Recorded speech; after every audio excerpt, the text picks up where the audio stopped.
આમ આદમી પાર્ટીના હોદ્દેદારો સામે પોલીસ કાર્યવાહીના મુદ્દે નવાપુરા પોલીસ ખાતે આમ આદમી પાર્ટીના ગુજરાતના સંગઠન મહામંત્રી મનોજ સોરઠિયાએ પત્રકાર પરિષદ યોજી હતી। વડોદરા આમ આદમી પાર્ટી દ્વારા મહાનગરપાલિકા ખાતે શહેરની વિવિધ સમસ્યાઓને લઈને મેયરને અંગે રજૂઆત માટે આવ્યા હતા।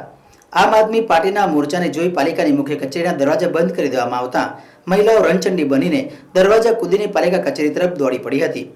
વડોદરા શહેરના મેયર પિંકીબેન સોની રાજીનામું આપે તેવી આપના કાર્યકરોએ માંગ કરી હતી। આમ આદમીનો આક્ષેપ છે કે મેયર પનોતી છે, તેને પોતાના સ્થાને રહેવાનો કોઈ અધિકાર નથી તેમ કહી મેયરની નેમપ્લેટ પર સહી ફેંકી તોડફોડ કરવામાં આવી હતી, જેને લઈને આમ આદમી પાર્ટીના 30થી વધુ કાર્યકરો અને પ્રમુખની અટકાયત કરવામાં આવી હતી। જેને લઈને ગુજરાતના સંગઠન મહામંત્રી મનોજ સોરઠિયા આજે નવાપુરા પોલીસ મથકે આવી પહોંચ્યા હતા અને તેઓ મેયર અને તંત્ર સામે ફરિયાદ કરવામાં આવશે તેમ જણાવ્યું હતું। વિશ્વામિત્રીપુરમાં અનેક લોકો મૃત્યુ પામ્યા, સાથે કેટલાય લોકોના રૂપિયાના નુકસાનની ફરિયાદ કરવામાં આવી છે। તંત્રની નિષ્કાળજીથી લઈને અનેક લોકોએ અકસ્માતમાં જીવ ગુમાવ્યા છે। હરની બોટકાંડના આરોપી સામે ફરિયાદ કોણ કરશે? ત્યારે વડોદરાની જનતાનો અવાજ આમ આદમી પાર્ટી બની છે। આ દ્વારા મેં મેયરને રજૂઆત કરવા ગયા હતા, પરંતુ મેયર કેબિનમાં ન હોવાને લઈને આમ આદમી પાર્ટીના કાર્યકરો ઉશ્કેરાઈ જતા તેઓના નેમપ્લેટ પર કાઢી સહી અને નેમપ્લેટ તોડી નાખતા આમ આદમી પાર્ટીના 30થી વધુ કાર્યકરોની અટકાયત કરતા મામલો બીચક્યો હતો। વડોદરા મહાનગરપાલિકામાં છેલ્લા 30 વર્ષથી ભાજપનું શાસન છે। આમ છતાં એક જ વરસાદની અંદર આપણે વારંવાર વડોદરાને ડૂબતું જોયું છે। એક જ વરસાદમાં વડોદરાના તમામ રસ્તાઓ બિસ્માર હાલતમાં થઈ જાય છે, લોકોને જાનમાલની નુકસાની થાય છે। હમણાં થોડા દિવસ પહેલાં એક રિક્ષા ચાલકનું ખાડામાં પડી જવાથી મૃત્યુ થયું। ગયા વર્ષે દિવસો સુધી વડોદરા જે છે એ પાણીમાં અંદર ગરકાવ રહ્યું, લાખો કરોડોનું નુકસાન થયું। આવા સમયમાં મેયર પદે બેઠેલા મેયરશ્રી લાજવાને બદલે ગાજી રહ્યા છે। આમ આદમી પાર્ટીના કાર્યકર્તાઓએ સાથે કેટલાક એવા બહેનો કે જેમના ઘરમાં સાપ નીકળે છે એમની ફરિયાદ લઈને મેયર પાસે ગયેલા।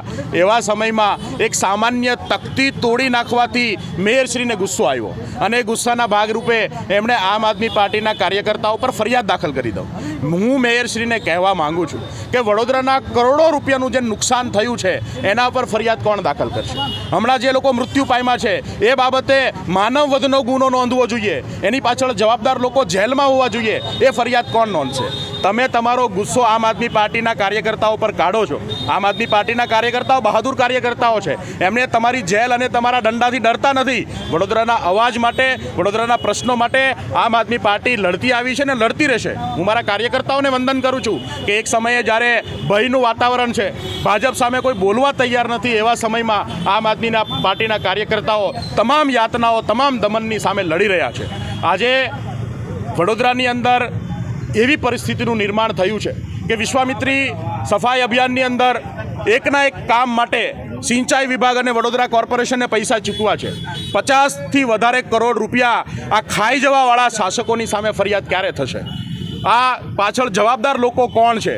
અમારી આમ આદમી પાર્ટી તરીકે વડોદરાની જનતાને પણ વિનંતી છે કે આ લોકો, સત્તામાં બેઠેલા લોકો તાનાશાહો અને એમને જ્યાં સુધી સત્તાથી દૂર કરવામાં નહીં આવે, એમને એમની ઓકાત બતાવવામાં નહીં આવે, ત્યાં સુધી વડોદરાના પ્રશ્નોનું સમાધાન થવાનું નથી। આમ આદમી પાર્ટી આપ સૌ માટે લડી રહી છે અને મને પૂરો વિશ્વાસ છે કે વડોદરાની જનતાનો પણ સાથ મળશે અને આગામી દિવસોમાં આ તાનાશાહો, અહંકારી લોકોને એમની જગ્યા બતાવવાનું કામ વડોદરાના લોકો કરશે। આજે કાયદો અને વ્યવસ્થાની વ્યાખ્યા અલગ કરી દીધી છે। એક તરફ કરોડો રૂપિયાનો ભ્રષ્ટાચાર કરીને ડકાર નહીં ખાવાવાળા લોકોને કાયદો વ્યવસ્થા નડતી નથી અને એક તરફ માત્ર એક તકદી, એક મેયરની તકતી તોડી નાખવાના ગુનાની અંદર આજે વિપક્ષની સામે કાર્યવાહી કરવામાં આવે છે। આ ગુજરાતની અંદર કાયદો વ્યવસ્થા જે છે એ કેટલાક લોકોની કઠપૂતળી બનીને આપણે સૌએ જોઈ છે અને હું એવું માનું છું કે મને મારા કાર્યકર્તાઓ પર વિશ્વાસ છે અને પૂરેપૂરો ભરોસો છે કે એમણે જે રીતે વડોદરાનો અવાજ બનવાની કોશિશ કરી છે, એમણે જે રીતે વડોદરાના લોકોને, આ બહેરા મૂંગા લોકો સાંભળતા બંધ થઈ ગયા છે ત્યારે જે પડઘો પડવાની કોશિશ કરી છે એ બદલ એમને બિરદાવવા જોઈએ। આ કાયદો અને વ્યવસ્થા સરકાર જે છે એ પોતાની પાસે રાખે। આમ આદમી પાર્ટી આ લોકોથી ડરતી નથી। તમારી જેલ શું, ફાંસીના માચડા પર ચડાવી દો, વડોદરાના પ્રશ્નો માટે આમ આદમી પાર્ટી હંમેશા બોલતી રહેશે।